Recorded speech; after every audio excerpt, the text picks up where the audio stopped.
proud to now sit on the crossbenches in the House of Representatives.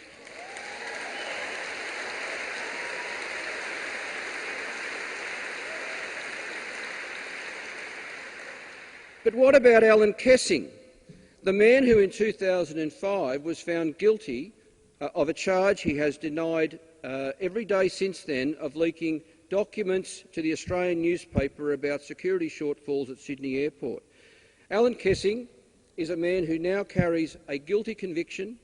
He's broke, he lives in a shack in the Blue Mountains, and still the government refuses to pardon him despite the overwhelming evidence that there was a serious miscarriage of justice, and all he was trying to do was to speak up in the public interest, and in return the government saw him guilty.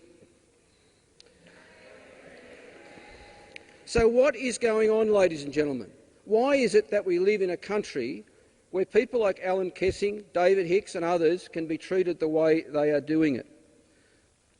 Well, I suppose the government is reflecting in some ways the cultural mood in this country. As I said a moment ago, it is a tough country to speak up.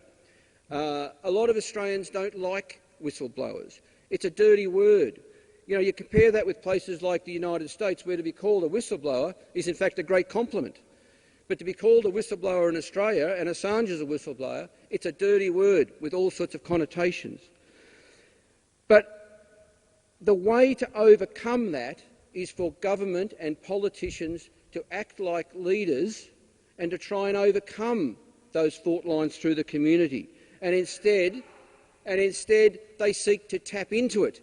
And that's exactly what the Prime Minister was doing, particularly late last year, and other members of the government, when they were trying to single out Julian Assange as WikiLeaks as troublemakers, people who are breaking the law, people who are guilty. They are trying to tap into that sentiment in the Australian community, when in fact what they should be doing is acting like leaders and actually taking a neutral role, and in fact, if anything, speaking up for people who try and speak truth to power.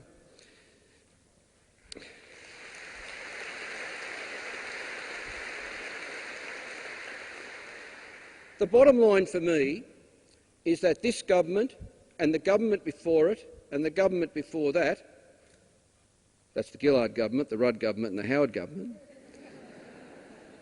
they are hypocrites, because they talk a lot about freedom of speech, they talk a lot about our fundamental human rights, they talk about the strength of our justice system, they jump through hoops, but at the end of the day they do not want people to speak up. Now, it's worth noting that in the last 6 months, through the Parliament, has passed what are frequently called shield laws, which are to first